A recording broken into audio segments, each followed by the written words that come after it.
Sister सूजी ईसाई मामूल के मुताबिक सब कर रही हैं। वो अपने हफ्तेवारी बाइबल स्टडी में शरीक होती हैं, इबादत करती हैं, अपना वक्त खुदा के साथ गुजारती हैं। हर काम सुकून से हो रहा है। पर शैतान उनके पीछे पड़ा है। अगर सूजी सिर्फ साबित कदम रहे तो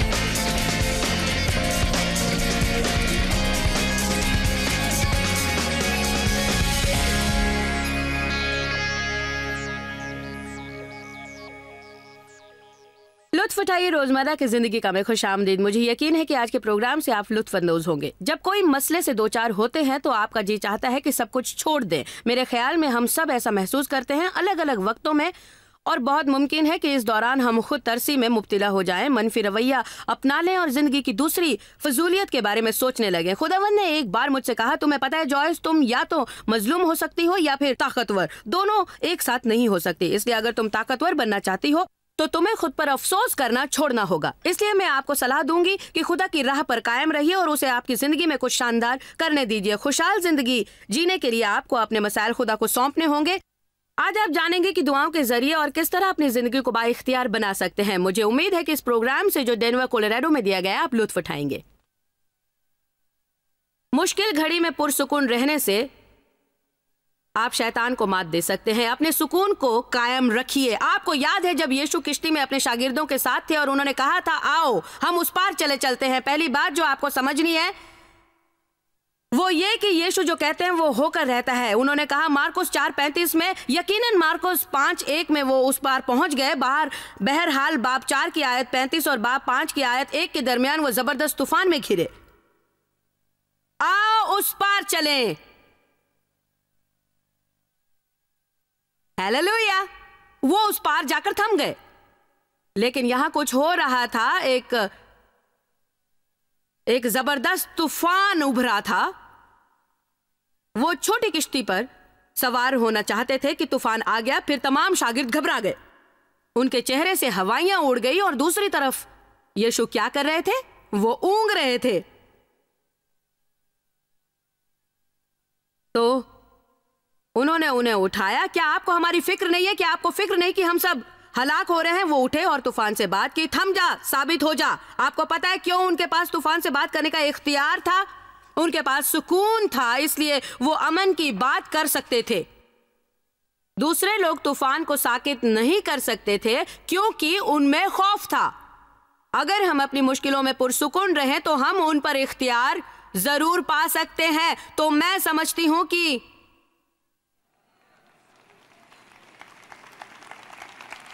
मैं आज यहां क्या कहना चाह रही हूं आप समझ गए। ये मुश्किल है ना? जब चीजें वैसी नहीं होती जैसा आप चाहते हैं कि वो हो तो आपका मुंह बंद रखना और जज्बात में ना बहना मुश्किल होता है। और आप कहते हैं आपको फिक्र नहीं? आपको नींद कैसे आ जाती है? क्या आपको फिक्र नहीं कि हम खत्म हो रहे हैं? खुदा क्या तुम मुझसे प्यार नहीं करता? मेरी समझ में नहीं आता है। हमें ऐसी अहमकाना बातें नहीं कहनी चाहिए।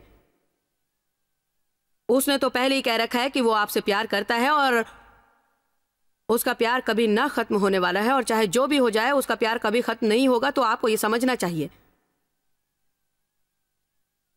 चाहे आप कुछ समझें या ना समझें, ये समझ लीजिए कि खुदा आपको चाहता है। जबूर 94:12-13 में बाइबल हमसे कहती है कि खुदा हमें जांचता रहेगा, मसाइल को हमारी जिंदगी में भेजता रहेगा जब तक हम परेशानियों में पुरसुकून रहना ना सीख लें। ये चीजें आपकी जिंदगी में मुसलसल आती रहेंगी जब तक हम परेशानियों में पुरसुकून रहना नहीं सीख लेते। पुरसुकून रहना, मैं चाहती हूं आप इसे जहन नशीन कर लें। खैर काश में पुरसुकून महसूस करें। मैं नहीं समझती कि पिछले 3 सालों में कोई भी ऐसी मीटिंग हुई है जिससे मैंने ये ना कहा हो, और मैं इसे कहना तर्क भी नहीं कर सकती।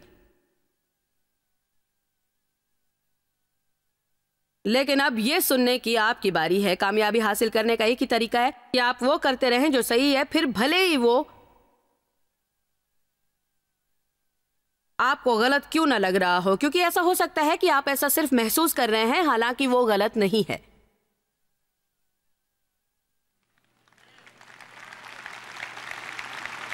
दूसरे लफ्जों में, आपको पुरसुकून रहने का गुर सीखना है, फिर भले ही आपका दिल चीखने चिल्लाने को चाहता हो। हम जज्बात के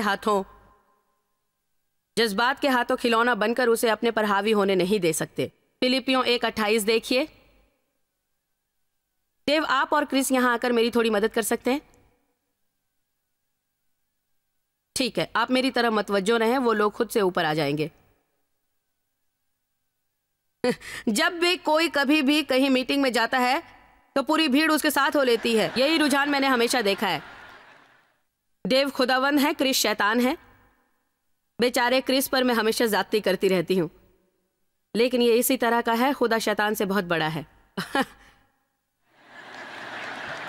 और मैं मानने वाली हूं, मैं सिस्टर सूजी ईसाई, ठीक है? तो बाइबल ये कहती है फिलिपियों 1:28 में, और एक लम्हे के लिए भी अपने मुखलिफों और हरीफों से ना घबराओ और ना दहशत खाओ, और मुस्तकिल मिजाज और निडर रहो। खुदा क्या चाहता है कि हम बने?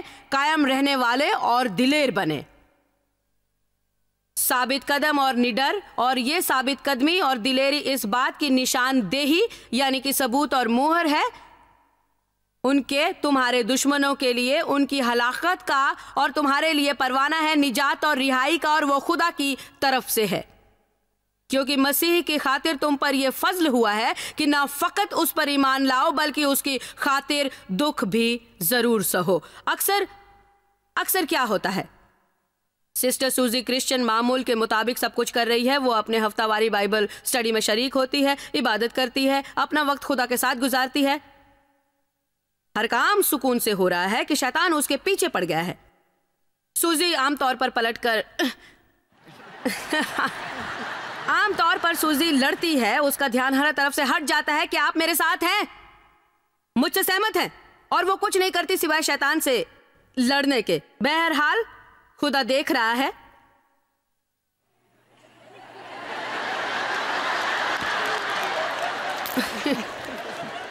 खुदा देख रहा है, और बाइबल में कहता है अगर सूजी सिर्फ साबित कदम रहे तो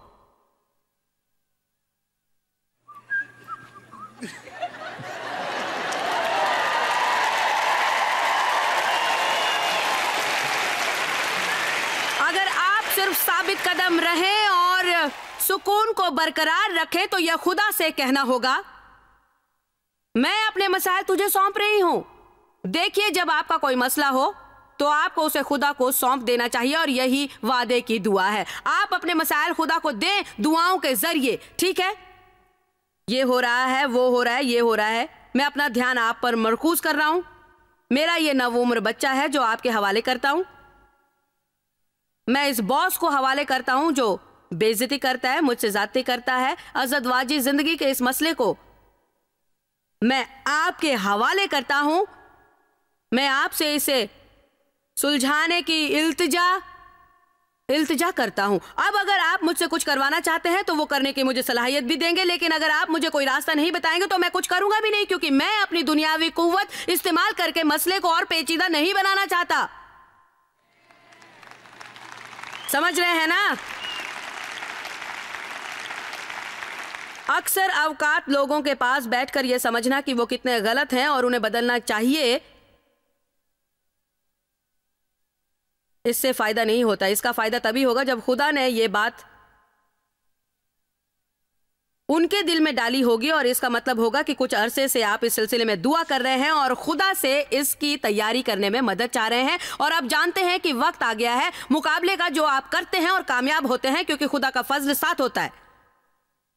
लेकिन आमतौर पर हम सिर्फ बाखुदा में उन्हें एक दो बातें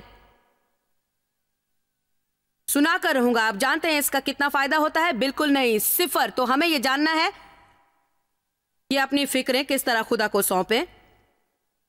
पतरस अव्वल बाब 5 देखिए, आयत 6। पस खुदा के कवी हाथ के नीचे फरोतानी से रहो ताकि वो तुम्हें वक्त पर सखूल बुलंद करे। आयत 7 में है कि किस तरह हम खुद को खुदा के कवी हाथों में देते हैं। हमारी तमाम फिक्रें, तमाम परेशानियां, तमाम फिक्रें और तमाम काम हमेशा के लिए, क्योंकि वो बड़े प्यार से आपकी देख रेख करता है और चाको चौबंद रहता है। साहिबान, ये दोनों आयतें अच्छी हैं। मैं फिर कहती हूँ कि ये दोनों आयतें बहुत अच्छी हैं। मेरे शौहर ने इनका मुताला किया और मुताला किया उस वक्त तक जब तक कि उन्हें सचमुच इल्हाम ना हुआ। और मैं आपको बताती हूँ कि मुझे परवाह नहीं कि क्या हो रहा है। डेव मायर कभी उसकी फिक्र नहीं करते। आपका चाहे जो भी मसला हो, उनका एक ही जवाब है, फिक्र करना छोड़ दो। तो अगर आप सुनना नहीं चाहते कि अपनी फिक्र छोड़ दो, तो डेव से जाकर बात कीजिए, क्योंकि उनका जवाब यही होगा। तुम खुद इसका हल नहीं निकाल सकती जॉयस, खुदा के हवाले करो। मैं कहती मुझे पता है, यही तबलीग करती हूँ, इसलिए परेशान हूं मैं इस वक्त।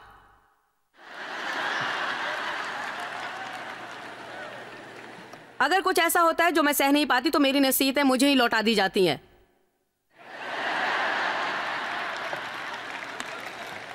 आप खुद को कैसे खुदा के सुपुर्द करते हैं, ये कहकर कि खुदावन मैं ये तुझे सौंपता हूं, मुझसे ये संभाला नहीं जा रहा है। फिर क्या होता है? आप कहते हैं मैंने उसकी कोशिश की और फिर खुदा के सुपुर्द करके उसकी फिक्र में डूब गया। मैं आपको बताती हूं कि आपको असल में क्या करना चाहिए। आपको अपने मुंह से ये कहना शुरू करना चाहिए, मैं उसकी फिक्र नहीं करूंगा। और अगर ये आपको दिन में 500 बार भी करना पड़े तो कहें, शैतान तक ये बात पहुंचनी चाहिए, मैं इस तरह अब नहीं जीऊंगा, मैं अपनी जिंदगी फिक्रों में नहीं गुजारूंगा, मैं अपनी जिंदगी फिक्रों में नहीं गुजारूंगा, मैं अपनी जिंदगी फिक्रों में नहीं गुजारूंगा। आप में से कुछ लोग हैं जो आपके मुंह से जो तासीर निकलती है उसे समझते हैं, भले ही आपके दिल में थोड़ा सा ईमान हो। जब आप दुआ करना शुरू करते हैं और आप कहना शुरू करते हैं और फिर अमल करने लगते हैं, जब कोई मसला आए तो जोर से हंसने की कोशिश करो। टल टल टल टल टल।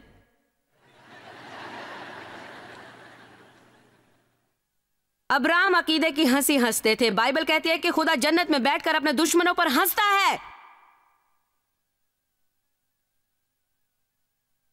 फिर क्यों नहीं हम हंस और जिंदगी का लुत्फ उठा सकते हैं उस वक्त जब हम इंतजार कर रहे हो खुदा का हमारे मसाइल को हल करने का। हमें जरूरत क्या है कि जब मसला खड़ा हो तो हम परेशान हो उठें। चोर आता है चोरी करने, चोरी करना उसका मकसद है, मारना उसका मकसद है, तबाह करना उसका मकसद है। लेकिन यीशु ने कहा मैं आया ताकि तुम जिंदगी जियो और उसका लुत्फ उठाओ। तो अगर हम जिंदगी का लुत्फ उठाना चाहते हैं तो हमें जानना चाहिए कि मुश्किलों में खुश कैसे रहें। आपको ये कहना चाहिए कि आपका बर्ताव कैसे होगा, ना कि ये देखें कि आप क्या महसूस कर रहे हैं और फिर अपने एहसास के साथ चलें। इंतजार ना करें, अब मैं महसूस कर रहा हूं कि मैं परेशान हूं।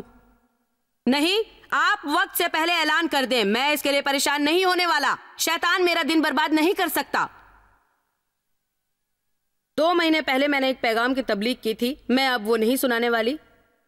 मैं उस पहाड़ के गिर्द चक्कर लगा रही हूं। मैं मसाइल से घबराकर परेशान हुई, बार बार बार बार बार बार और बार बार। इससे शैतान को परेशानी नहीं होती, इससे मेरा दिन बर्बाद होता है। इसलिए मैंने ये कहना सीख लिया है, ये दोबारा आ गया पर मैं वहां नहीं जा रही हूं। मैंने आखिरी बार अपना गम मना लिया है। मैंने ये अपना आखिरी दिन बर्बाद किया है उस चीज के लिए जिसका मैं कुछ नहीं कर सकती। खुदावंद, मैं ये मसला आपके हवाले करती हूँ, मुझे उम्मीद है आप इसे हल करेंगे। क्या कोई मेरे साथ आमीन कहेगा? आमीन। वादे वाली दुआ करना शुरू कीजिए। खुदावंद, ये मैं आपको देता हूं, आपके सुपुर्द करता हूं, आपके हवाले करता हूं। चंद हफ्तों के लिए भी उसे अपने पास मत रखिए कि देखो मैं इसे किस तरह हल करता हूं। फौरी तौर पर खुदा को सौंप दीजिए। दूसरी चीज जो मैं ये समझती हूं कि उससे आप शैतान को जेर कर सकते हैं, वो है खुदा की कुर्बत, खुदा के साथ अपना कीमती वक्त गुजारना। बाइबल में बहुत से वादे हैं जो पूरे होंगे अगर हम खुदा के साथ वक्त गुजारेंगे तो। ज़बूर 16:11 में है, तेरे हुजूर में कामिल शादमानी है। हमें पता है कि खुदा की खुशी हमारी कुव्वत है। शैतान को आपकी दूसरी बातों से सरोकार नहीं, वो सिर्फ आपकी खुशी छीनना चाहता है। जब वो आपके मुकाबिल आता है तो आपकी खुशी बर्बाद करना चाहता है। उसे आपके पंक्चर टायर से गरज नहीं, आपके फ्रिज या किसी और चीज से भी नहीं। वो आपकी खुशी चाहता है क्योंकि वही आपकी कुव्वत है। खुदा की कुर्बत में खुशी ही खुशी है। अपने मसाइल पर ध्यान ना दें, खुदा में ध्यान लगाएं। रसूलों 3:19 में है, जब आप खुदा के करीब होते हैं तो आप में ताजगी आती है। यही आप सबके साथ होने वाला है इस हफ्ते के आखिर में। पिछली रात और आज सुबह की मौजूदगी ही से आप तरोताज़ा महसूस कर रहे होंगे। आप ऐसा महसूस कर रहे होंगे जैसे किसी बंद और गर्द आलूद अलमारी में हवा का तेज झोंका आ जाए। ऐसा जैसे मौसम बहार में आकर कोई तमाम बंद खिड़कियां खोल दे। क्यों? क्योंकि आप खुदा के हुजूर में है जो ताजगी बख्शता है। आप किसी के साथ बाहर खाना नहीं खा रहे हैं कि ओ यार मेरा ये मसला है, मेरा वो यार मेरा मसला है, मैं क्या करूं, मैं परेशान हूं। अरे हाँ, अपने मसलों के बारे में तो बताओ, फिर मुझे अपने मसलों के बारे में बताने दो, ठीक है। और जैसे ही आप समझते हैं कि अब वो मसाइल आपके जहन से निकल गए हैं कि कोई आकर उन्हें कुरेद देता है, तो मुझे अपने मसाइल के बारे में बताओ। हालेलुया। अक्सर हम फिक्र में अपने मसाइल को सिर्फ तकते रह जाते हैं। मुझे याद है जब मैं और डेव हर महीना चाहते थे कि कोई करिश्मा हो ताकि बिल अदा हो जाएं। वो कुछ साल बड़ी मुश्किल के थे। हम उश्र देते थे, मैं घरों में बाइबल की तालीम देती थी और खुदा ने मेरा यह काम छुड़ाकर मुझे मिनिस्ट्री की तैयारियों में लगा दिया, जो मैं समझती थी कि वो चाहता है कि मैं करूं और जो मैं आज कर रही हूं। लेकिन इससे हमारी आमदनी आधी हो गई और हर महीने हम खुदा के करिश्मे का इंतजार करते ताकि बिल अदा हो जाए। वो दिन हमारे लिए बड़े परेशान कुन थे, लेकिन आज जब हम सोचती हूँ तो लगता है कि उसी की वजह से हमने खुदा पर भरोसा करना सीखा है। साहेबान, किसी बहाने आज भी हमारी तरबियत जरूरी है। अगर आप बाइबल के मदरसे ना जा सकें तो आप रूहुल कुद्स के मदरसे में सीखेंगे, ये आज मैं यकीन से कहती हूँ। चाहे आप बाइबल के मदरसे गए भी हों तो भी आप रूहुल कुद्स के मदरसे जाएंगे। मुझे बिलों की अदायगी करनी है, इसलिए मैं कैलकुलेटर और चेकबुक निकालकर हिसाब किताब में लग जाती। मैं तमाम बिलों को जोड़ती और परेशान हो उठती। ये जैसे मामूल बन गया था। देव आराम से बैठे रहते, लेटे रहते। वो यूं था कि हमारा किचन यहाँ था और मैं किचन टेबल पर बैठकर हिसाब जोड़ा करती थी। ड्राइंग रूम इस तरफ था जहां देव बच्चों के साथ बैठे टीवी का मजा लेते। वो आम तौर पर जमीन पर बैठते और बच्चे उन पर उछल कूद करते। फिर बच्चियां अपने बालों की रोलर पिन उनके बालों में लगा देती। मेरे बालों को कोई छूता नहीं, पर वो उनके बालों से खेलती रहती। मैं तन्हा रह जाती, सारा काम अकेले करती, टेबल पर बैठी बिलों का हिसाब लगाती और वो सब हंस खेल रहे होते और मैं लम्हा लम्हा बरहम होते जा रही होती। मुझे बहुत गुस्सा आता।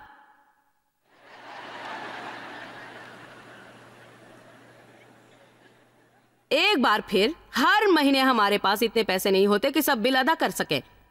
देव कहते हैं सही है, और हर महीना खुदा इंतजाम करता है ना। ठीक है, इस महीने का वो क्या करेगा मैं कभी भूल नहीं सकती। मैं एकदम परेशान हो उठती और देव के पास जाकर बरस पड़ती। तुम कुछ करते क्यों नहीं हो? क्या तुम इसी तरह बच्चों के साथ खेला कूदा करोगे, हंसोगे और मौज करोगे और मैं हमेशा परेशान रहा करूंगी? उसने कहा, क्या चाहती हो कि मैं क्या करूं? क्या तुम यकीन करती हो कि हम खुदा की मर्जी के मुताबिक करें? मैं कहती हूं हाँ।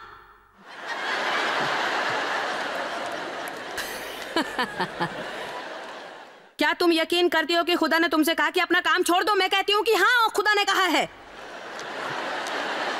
क्या हर महीने खुदा हमारा ख्याल नहीं रखता? हाँ हाँ, ठीक है जॉयस, हम खुदा की मर्जी पर चल रहे हैं, हम उश्र अदा करते हैं। खुदा ने हमारी मुश्किलों को हल करने का वादा किया है। अब तुम क्या चाहती हो कि मैं क्या करूं? मैं चाहती थी कि वो मेरे साथ शामिल होकर पैसे गिने ताकि वो भी परेशान हो।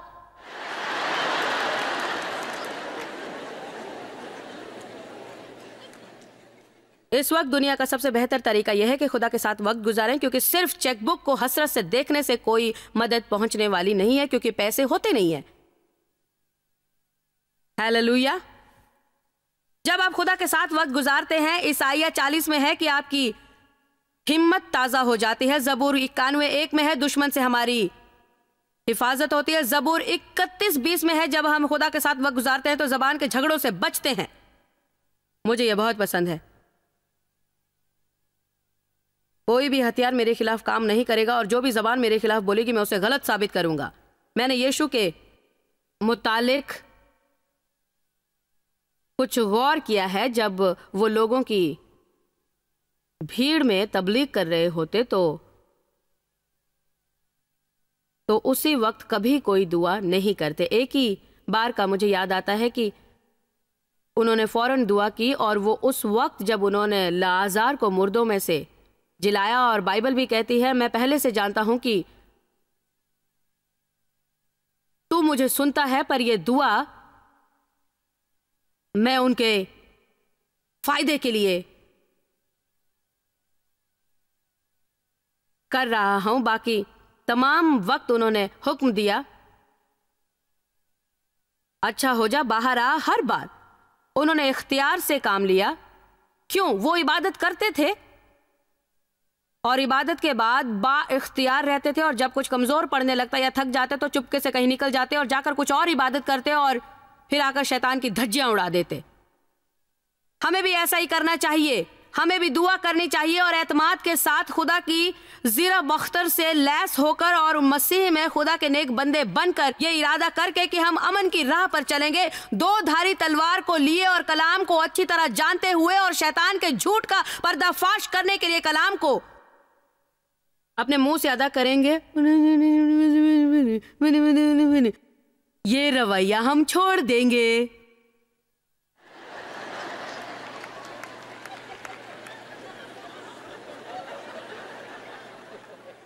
आमेन, आमेन, आमेन सिस्टर।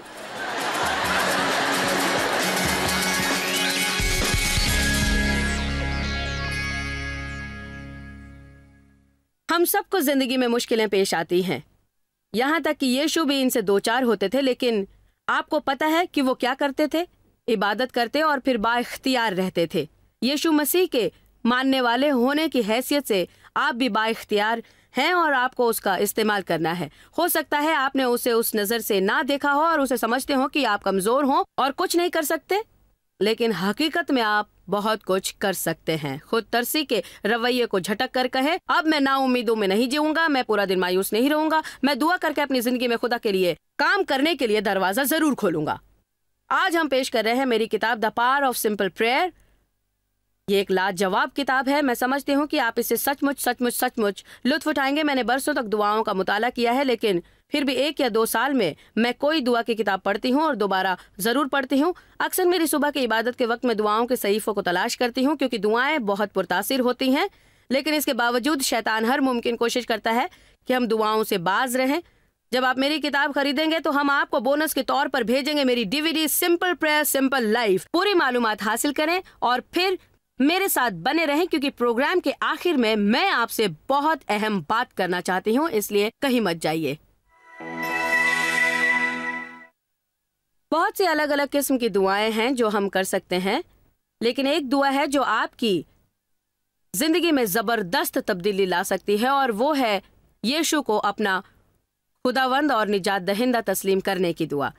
अगर आपने कभी यीशु को अपने दिल में आने के लिए नहीं कहा है, अगर आपने उन्हें कभी अपने गुनाहों को माफ करने और अपनी जिंदगी का मालिक बनने के लिए नहीं कहा है, तो इसी वक्त आपके साथ दुआ करना मैं चाहती हूँ और यकीनन करिश्मा होगा। और अगर आप संजीदगी और सच्चे दिल से ये दुआ करेंगे तो करिश्मा हयात नौ का करिश्मा होगा। और इसका मतलब ये है कि आपकी रूह जो बगैर खुदा के मर चुकी थी फिर हयात पाएगी, क्योंकि खुदावंद आपके अंदर आकर बसेंगे। वो आपको अंदर से मुकम्मल पाक करेंगे, गुनाहों को माफ करेंगे, आपका नाम बर्राह की किताबें हयात में लिखेंगे और फिर वो आपके अंदरून में काम करना शुरू करेंगे ताकि आपकी जिंदगी वैसी बनाए जैसी होनी चाहिए। वो आपके लिए फिर उसी सांचे में आपको नए सिरे से ढालेंगे जो उन्होंने अपने नेक बंदों के लिए सोच रखे हैं। इसीलिए अगर आप मायूस, तबाहाल और तन्हा जिंदगी से तंग आ चुके हैं और मसीह को अपना निजात दहिंदा कबूल करना चाहते हैं तो दुआ कीजिए। खुदा, मैं आपसे प्यार करता हूं। मेरा अकीदा यीशु आपके बेटे हैं, उन्होंने मेरे लिए कुर्बानी दी। मैं गुनहगार हूं, जिस तरह जिंदगी मैंने जी है उसके लिए माफी चाहता हूं। मेरे गुनाहों को माफ करके मेरी जिंदगी के मालिक बने। मैं इसी वक्त यीशु को कबूल करता हूं, मैं ईसाई बनता हूं। मैं आपके रास्ते पर चलना चाहता हूं, इसलिए अपनी जिंदगी आपको वक्फ करता हूं और आपको अपना निजात दहिंदा और खुदावंद कबूल करता हूं। आमीन। तो देखा ना, ये कितना आसान है। हो सकता है आप कुछ महसूस करें या कुछ भी महसूस ना करें। हम एहसास के सहारे नहीं जीते, हम अकीदे से जीते हैं। आपके अंदरून में कुछ शानदार हुआ है और उसके बारे में हम आपको कुछ और बताना चाहते हैं, इसलिए आप स्क्रीन पर दिए गए नंबर पर फोन करें। हम आपके किसी भी सवाल का जवाब जरूर देंगे। हम आपको कुछ मदद भी देना चाहेंगे जो हमारे ख्याल में मसीह में आपकी नई जिंदगी फौरन शुरू करने में मदद करेगी। हमें आपसे प्यार है। खुदा की आप पर रहमत हो।